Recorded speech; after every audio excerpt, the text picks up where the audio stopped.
Hello बच्चों, welcome back to my YouTube channel Kumar Amrit Singh SRCC। बच्चों, आज मैं फिर आपके सामने साइंस का सैम्पल पेपर का सॉल्यूशन लेकर के उपलब्ध हूँ। आज 15 से लेकर के 20 तक का क्वेश्चन मैं आपके सामने सॉल्व करूँगा।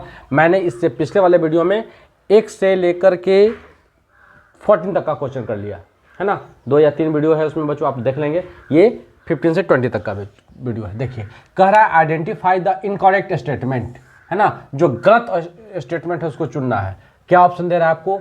The energy available to the producer is maximum because, है ना। कह रहा है कि किसी भी प्रोड्यूसर्स में, है ना, प्रोड्यूसर्स बच्चों हम लोग जान लेते हैं कि ऐसा बन जाता है चैन। प्रोड्यूसर प्राइम बेसिक होता है, प्रोड्यूसर्स होता है, प्राइमरी होता है कंज्यूमर, सेकेंडरी कंज्यूमर और टर्शियरी कंज्यूमर होता है। सेकेंडरी कंज्यूमर, ये प्राइमरी कंज्यूमर, ये प्रोड्यूसर्स होता है बच्चों, ठीक है ना।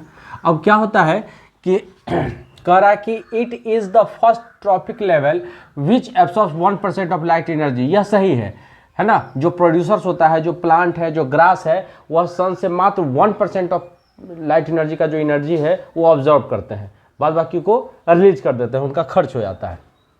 ये तो सही है।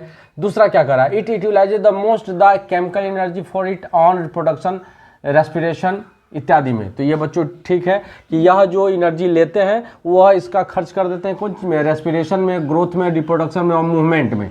तो यह भी सही है। It utilises 10% of light energy, नहीं तो 1% करता है, तो ऐसा ही सी गलत हो गया।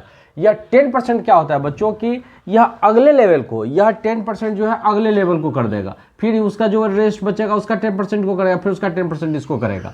इस तरह होता है। यह सन से मात्र 1% लेता है और यह अगले को 10%, फिर 10%, फिर 10% रिलीज करता है, यानी नेक्स्ट लेवल को 10% करता है। लेकिन यहाँ तो कह रहा है कि इट यूटिलाइजेज 10%, यानी ऑप्शन सी हमारा। तो कह रहा था कि जो इनकरेक्ट है, जो गलत है उसको चुनिए, तो गलत है ये ऑप्शन नंबर सी, तो हमारा सी ऑप्शन हो जाएगा। डी क्या देख लेते हैं? It transfers only 10% of light energy to the next trophic level. ये तो सही है, 10% तो करता ही है। मैंने बताया कि यह 10% ट्रांसफर करेगा, लेकिन सन से बच्चों यह 1% ऑफ एनर्जी लेता है ना। अब आते हैं क्वेश्चन नंबर 60 में क्या कर रहा है? Which of the following is not a role of decomposition. Very good. यहाँ भी पूछ रहा है नॉट ए रोल, याद रखना, not a role of decomposition in the ecosystem. जितना डिकम्पोजर्स है उसका क्या क्या रोल है सो बता रहा है बच्चों। नेचुरल रिप्लेसमेंट ऑफ सॉइल, या रिप्लेनिशमेंट करता है सॉइल में, यह तो सही है। B enrichment of oxygen in the atmosphere, गलत बात है। यह एक्सोथर्मिक रिएक्शन हो जाता है बच्चों, इसमें हीट इवॉल्व होता है, कार्बन डाइऑक्साइड रिलीज होता है, इसका मतलब कार्बन डाइऑक्साइड और नाइट्रोजन गैस रिलीज होता है, तो यह गलत हो गया। यानी ऑप्शन बी ए पूछा तो ये बी हो जाएगा। मतलब पूछ रहा था कि कौन सही नहीं है, तो बी से। अब आगे देख लेते हैं। वेस्ट डिकम्पोजिशन होता है वेस्ट डिकम्पोज होता है, break down the dead remains को ब्रेक डाउन करता है, यानी ऑप्शन नंबर हमारा बी सही हो जाएगा बच्चों। अब देखो 17, 18, 19, 20 बच्चों, मैं आपको एक बार फिर से समझा देना चाहता हूं कि ये 16, 17, 18, 19, 20 ये 4 क्वेश्चन साइंस के ऑब्जेक्टिव का क्वेश्चन है, जो एसर्शन और रीजन का क्वेश्चन है। एसर्शन और रीजन क्या है कि एसर्शन आपको कारण देता है, एसर्शन आपको प्रश्न उठाता है, और रीजन उसका देता है कि इस कारण से ये होता है एसर्शन। तो एसर्शन और रीजन का ये कॉन्सेप्ट है।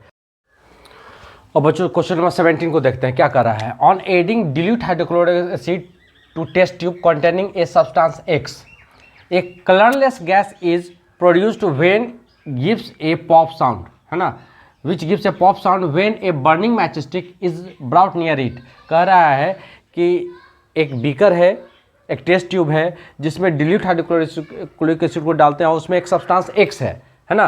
तो मान लेते हैं कि एक सब्सटेंस एक्स है, तो HCl को अगर हम लोग डाल रहे हैं किस में, एक सब्सटेंस एक्स है, एक्स के साथ रिएक्शन कर रहा है, तो कह रहा है कि जो एक कलरलेस गैस प्रोड्यूस होता है, जो उसके पास मैच स्टिक लाते हैं, वो माचिस का तीली लाते हैं, तो पॉप साउंड होता है, तो वह हाइड्रोजन गैस होता है बच्चों। हाइड्रोजन गैस इवॉल्व हो रहा है, ठीक है। ये तो सही हो गया, ए सही हो गया। अब रीजन आर क्या कह रहा है? In this reaction metal x is displaces bye hydrogen, है ना।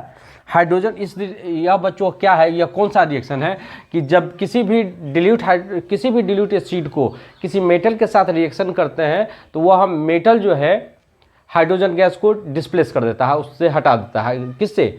एसिड से।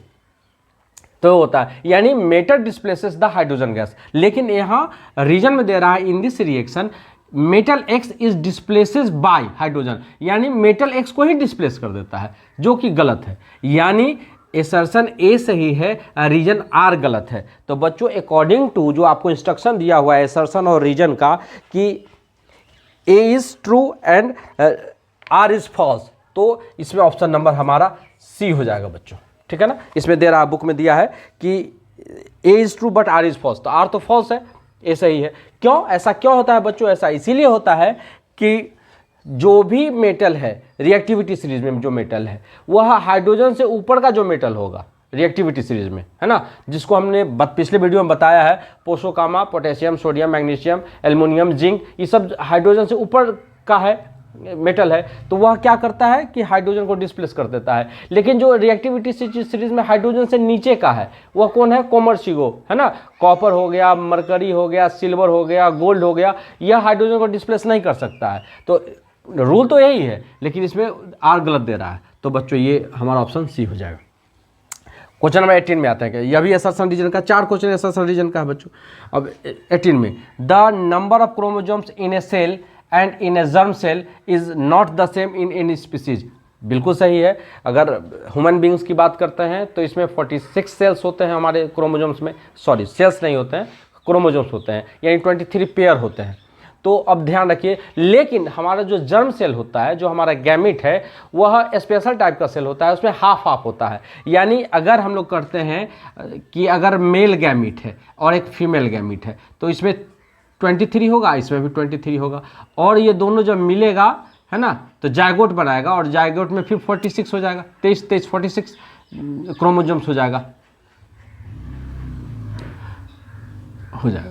अब क्या कहता है, तो ये तो सही हो गया बच्चों। अब आर क्या कह रहा है? When 2 germ cells combine they restore the normal number, बिल्कुल सही है, ऑफ क्रोमोसोम्स इन स्पीसीज, तो बिल्कुल सही हो जाता है। यानी ए भी सही है, आर भी सही है, और आर जो है ए का करेक्ट एक्सप्लेनेशन है, यानी ऑप्शन नंबर ए हो जाएगा बच्चों, है ना, करेक्ट एक्सप्लेनेशन है आर का। अब 19 नंबर क्वेश्चन। अब बच्चों इसमें क्या है कि देखिए 18 नंबर में आपका जो सीबीएसई बोर्ड ने जारी किया और उसका जो आंसर सेक्शन है 18 का बी दे रहा है, जो कि according to me this is wrong, answer ऐसा नहीं है, आंसर यही सही होगा, है ना, दोनों सही है। अच्छा, और 17 में बच्चों ये दोनों क्वेश्चन जो है ना, ध्यान रखिएगा, आपके जो आंसर सेक्शन में दिया हुआ है इसका ऑप्शन आपका 17 का ए दे रहा है, जो कि गलत है, यही सही होगा, सी ही सही होगा, क्योंकि ऐसा संभव नहीं है, और 18 में ए होगा, ठीक है ना। अब 19 को देखते हैं बच्चों, इसका क्या है, दे रहा है एसर्शन ए कॉन्वेक्स मिरर ऑलवेज फॉर्म से इमेज बिहाइंड इट, बिल्कुल सही है। कॉन्वेक्स मिरर में बच्चों, कॉन्वेक्स मिरर में जो भी इमेज बनता है सो क्या होता है, इसके पीछे बनता है, वर्चुअल इमेज होता है और इरेक्ट होता है, इसका तो सही बात है।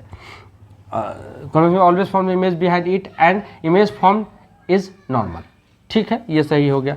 अच्छा, रीजन क्या दे रहा है? According to the sign convention the focal length of a convex mirror is positive, plus sign है बच्चों, ये पॉजिटिव है, तो पॉजिटिव फोकस तो सही होगा, लेकिन इससे ये भी सही, ये भी सही है, दोनों सही है, यानी एसेशन ए भी सही, आर भी सही, लेकिन ए आर जो है ए का करेक्ट एक्सप्लेनेशन नहीं है, ये अलग बात है। किसी बात के लिए यह लागू हो जाएगा कि जो साइन कन्वेंशन है फोकल लेंथ पॉजिटिव होता है, तो बच्चों यह आर जो है ए का करेक्ट एक्सप्लेनेशन नहीं है, यानी ऑप्शन नंबर यह बी हो जाएगा 19 का, है ना, 19 का बी, एसर्शन और रीजन का। इसका आंसर सेक्शन देखते हैं, यह बच्चों सही है, आंसर सेक्शन में बी है। अब 20 नंबर क्वेश्चन देखते हैं, क्या कह रहा है? If the lines are removed from a food chain, है ना, फूड चेन से लाइन को हटा दिया जाता है, it will not affect the food chain, गलत, अफेक्ट करता है बच्चों। किसी भी फूड चेन से अगर हम लोग किसी भी स्पीसीज कोई भी एक लेयर को हटा देते हैं तो क्या हो जाएगा कि वह फूड चेन अफेक्टेड हो जाएगा, लेकिन यह कह रहा है कि अफेक्टेड नहीं होगा, तो ये पहले ऑप्शन गलत हो गया, ऑप्शन ए गलत हो गया। तो ऑप्शन ए जो गलत हुआ ये किस ऑप्शन में है कि A is false but R is true, तो ऑप्शन नंबर डी में है बच्चों, है ना, ये तो इसका डी हो जाएगा ऑप्शन। आर जैसे ही ये गलत हुआ तो फिर ज़्यादा सोचने की बात नहीं है, ये गलत हो जाएगा, ऐसा कोई ऑप्शन ही नहीं है कि ए भी रॉन्ग और आर भी रॉन्ग, है ना, ऐसा नहीं है, ए रॉन्ग तो आर ट्रू हो जाएगा, अगर आर ट्रू तो ए रॉन्ग है, तो इसमें हमारा ऑप्शन है, क्योंकि यहाँ ए ही रॉन्ग हो गया तो ऑप्शन नंबर डी हो जाएगा बच्चों। इसका हम लोग देख लेते हैं क्या है आंसर में, बिल्कुल सही है, इसका भी सही है बच्चों। तो ये 17 और 18 जो है क्वेश्चन आप लोग रिव्यू कर लेंगे, इसको जरूर देखेंगे आप लोग, है ना, और कमेंट सेक्शन में बताएंगे कि इसका क्या होना चाहिए बच्चों। तो आज हम लोगों ने 15 to 20 क्वेश्चन किया सैम्पल पेपर का, जो सीबीएसई बोर्ड ने 5 सेप्टेम्बर को रिलीज किया था, उसका हम लोगों ने ऑब्जेक्टिव को पूरा किया है। और नेक्स्ट वीडियो में मैं फिर मॉडल पेपर का क्वेश्चन लेकर सॉल्यूशन और क्वेश्चन के साथ उपस्थित रहूंगा आपके सामने। तब तक आप हमारे वीडियो को लाइक करिए, सब्सक्राइब करिए बच्चों। हाँ, बेल आइकन दबाना नहीं भूलिए, ये अगर बेल आइकन दबाएंगे तो वीडियो आपके पास सबसे पहले पहुंचेगा और प्योर करेक्ट, है ना, बिल्कुल शोध किया हुआ आपको मिलेगा इसका सॉल्यूशन। धन्यवाद बच्चों।